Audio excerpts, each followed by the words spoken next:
ஸ்ரீ குருபியோ நமः. பெரியவாச்சரணம். ஹரஹர சங்கர, ஜெய ஜெய சங்கர். இன்னையிலிருந்து நவராத்திரி ஆரம்பம். எல்லாருக்கும் நவராத்திரி நல்வாழ்த்துக்கள். பெரியவாளுடைய அருள்னால லோகக்ஷேமம் அடையறதுக்கு சமஸ்த லோகா சுகினோ பவந்தோன்னு பிரார்த்தனை பண்ணிக்கிறேன். இந்த நவராத்திரியை முன்னிட்டு பகவான் பகவதியோடைய அம்பாளுடைய கல்யாண மகோத்சவத்தை எடுத்துட்டுருக்கேன். முதல் 3 நாள் பார்வதி கல்யாணமும், அடுத்த 3 நாள் ருக்மிணி கல்யாணமும், அதற்கடுத்த 3 நாள் மீனாட்சி கல்யாணமும் எடுத்துட்டுருக்கேன். எல்லாரும் நவராத்திரியில் பிஸியாக இருப்பேன். பட் இன்ஸ்பைட் ஆஃப் தட் இந்த கல்யாண கதைகளை கேட்டு ஆனந்த பரவசம் அடைவோம். ஃபஸ்ட்டு பார்வதி கல்யாணம். சிவன் பார்வதி சிவசக்தி ஸ்வரூபமாக 2 பேரும் இருக்கா. அதனால தான் நம்மளுடைய பகவத் பாதாள் சௌந்தரிய லகரில் சிவசக்தியான ஆரம்பிக்கிறார் தன்னுடைய ஸ்லோகத்தை. ஏன்னா அர்த்தநாரீஸ்வரராக தன்னுடைய ஒரு பார்ட்டை பார்வதிக்கு கொடுத்துட்டார் இல்லையா. அப்போ 2 பேரையும் பிரிக்கவே முடியாது. ஒரு காயினில் 2 பக்கங்கள் மாதிரி இவா 2 பேரையும் நம்ம பிரிக்கவே முடியாது. சிவன் இல்லையே சக்தி இல்லை, சக்தி இல்லையே சிவன் இல்லை. ஸோ இப்படி இருக்கக்கூடிய இவா 2 பேரும் என்ன அப்படின்னா, சிவன் வாக்காக இருந்தால் பார்வதி அம்பாள் அர்த்தமாக திகழ்கிறாள்.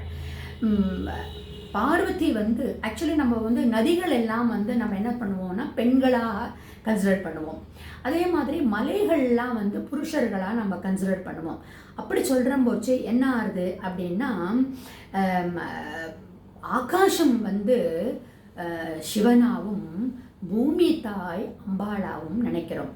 அதே மாதிரி நாதம் சிவனாக இருந்தால் ராகம் அம்பாளாக இருக்கா.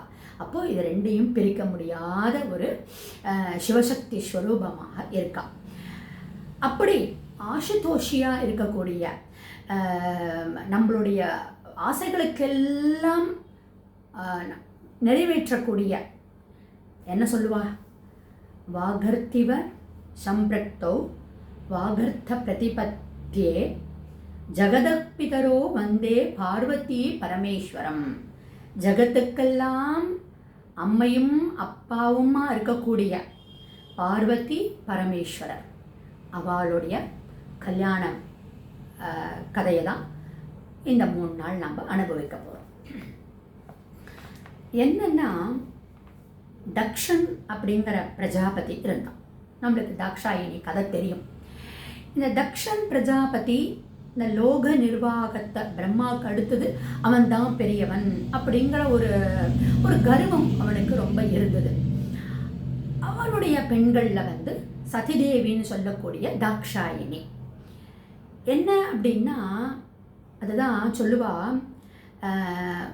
ஊஞ்சலை நம்ம எவ்வளவு பின்னுக்கு தள்ளுறோமோ, பின்னுக்கு தள்ள தள்ள தள்ள தான் முன்னாது வீசி ஆட முடியும். அது மாதிரி இந்த பேம்பு எவ்வளவு வளையறதோ அப்போ தான் அதனுடைய நாதம், அதுலேருந்து வரக்கூடிய நாதம் ரொம்ப விசேஷமாக இருக்குது. என்னத்துக்கு இது சொல்கிறோம் அப்படின்னா, இந்த வினயம் அப்படிங்கிறது ரொம்ப ஒரு முக்கியமான ஒரு அம்சமாக இருக்குது. நம்ம எவ்வளோக்கு எவ்வளோ ஹையர் போஸ்ட்டில் போகிறோமோ அவ்வளோக்கு அவ்வளோ வினயமாக இருக்கணும். இந்த தக்ஷன் பிரஜாபதியாக இருக்கானே ஒழிஞ்சு ஒரு வினயம் இல்லாமல் இருக்கான். யாகம் நடத்துகிறான், சிவனை கூப்பிட்றதில்லை. தாக்ஷாயினி சிவனோட சண்டை போட்டுண்டு எங்கள் அப்பா நடத்துகிற வேள்விக்கு நான் போவேன்னு சொல்லிட்டுன்னு போகிறா. அம்மா நீ அங்கே அவமானப்படுவமான்னு சொல்கிறா. ஆனால் அந்த பிறந்தாத்து பாசம் தடுக்கிறத விட தாக்ஷாயினி கிளம்பி போகிறா. அங்கே போனால் நம்மளுடைய ஹஸ்பண்டுக்கு ஒரு உரிய மரியாதை தரலையே அப்படின்னு சொல்லிட்டு தாக்ஷாயினி ரொம்ப ஃபீல் பண்ணுறா. தெய்வத்தின் குரலில் பெரியவா ரொம்ப அழகாக இதை ஒரு போர்ஷனாகவே நம்ம சொல்லியிருக்கா, நம்ம பார்த்துருக்கோம் ஆல்ரெடி. இந்த பஞ்சாட்சர மந்திரத்தை நீ சொல்லணும்னு அவசியம் இல்லைப்பா. நீ சிவன்னு கூடிய 2 அக்ஷரம் இருக்கக்கூடிய சிவன் இருக்கக்கூடிய நாமத்தை கூட நீ சொல்கிறதுக்கு உன் வாய் கசக்கிறது அப்படின்னா இந்த வேள்வியில் நான் இருந்து என்ன பிரயோஜனம்னு அந்த வேள்வியிலேயே தன்னுடைய உயிர் தியாகம் பண்ணிடுறா தாக்ஷாயினி. அப்போது அம்பாளுக்கு வந்து ஒரு குறையா இருக்கான். இந்த மாதிரி ஒரு தக்ஷனுடைய மகளாக நாம் பிறந்து நம்மளுடைய பிறந்தாத்து ஒரு ஹஸ்பண்டுக்கு பத்திக்கு வந்து ஒரு உரிய மரியாதை இல்லாமல் ஒரு இடத்துல நம்ம பிறந்துட்டோமே அப்படின்னு ஒரு மனக்கவலை இருந்ததாம். அந்த டைமில் தான் ஹிமவான் கடுமையான தபஸ் பண்ணின்னு இருக்கார். தனக்கு ஒரு மகள் வேண்டும் அப்படின்னு சொல்லிட்டுன்னு அந்த ஹிமவானுடைய மனைவியாக இருக்கக்கூடிய மேனா இவ 2 பேரும் தவசு கடக்கிறா. ஒரு அருமையான ஒரு பெண் குழந்தை தனக்கு வேணும் அப்படின்னு சொல்லிட்டுன்னு. ஸோ இப்போ என்ன அப்படின்னா, இந்த தாக்ஷாயினி இந்த வேள்வியில் விழுந்து தன்னுடைய உயிர் தியாகம் பண்ணிட்டான்.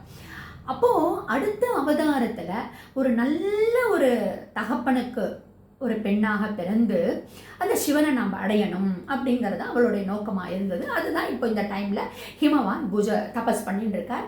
மேனாவும் சேர்ந்து 2 பேரும் சேர்ந்து தபஸ் பண்ணிட்டு இருக்கா. இந்த தபஸுக்கு வந்து இந்த பர்வதராஜனாக இருக்கக்கூடிய ஹிமவான் இந்த புத்திரச்சூடாமணி அப்படிங்கிற ஒரு யாகம் மாதிரி பண்ணுறார். எப்படி வந்து ஜனகரும் தசரதரும் வந்து புத்திரகாமேஷ்டி யாகம் பண்ணுறாளோ அந்த மாதிரி புத்திரச்சூடாமணி அப்படிங்கிற ஒரு வேள்வியை பண்ணுறான் பர்வதராஜனாக இருக்கக்கூடிய இமவான். அப்போது இன்னொரு பிறவியா அப்படின்னு தாக்ஷாயணிக்கு தோன்றினாலும் இந்த மாதிரி ஜெகதப்பிதரம் இருக்கக்கூடிய பார்வதி பரமேஸ்வரர் பண்ணக்கூடிய லீலைகள் எல்லாமே இந்த அம்பாளுடைய கல்யாண மகோத்சவம் இது எல்லாமே எதுக்காக? நம்ம எல்லாரும் நன்னா இருக்கணும். இந்த மாதிரி ஒரு மங்களமான ஒரு விஷயங்களை நம்மளுடைய காதுகளில் கேட்கணும். அந்த கோவில்கள் எல்லாம் பார்த்தேன்னா பங்குனி உத்தரமாக இருந்ததுன்னா அந்த சிவன் பார்வதியினுடைய கல்யாண உற்சவம், மீனாட்சி கல்யாண உற்சவம்லாம் எதுக்காக பண்ணுறா?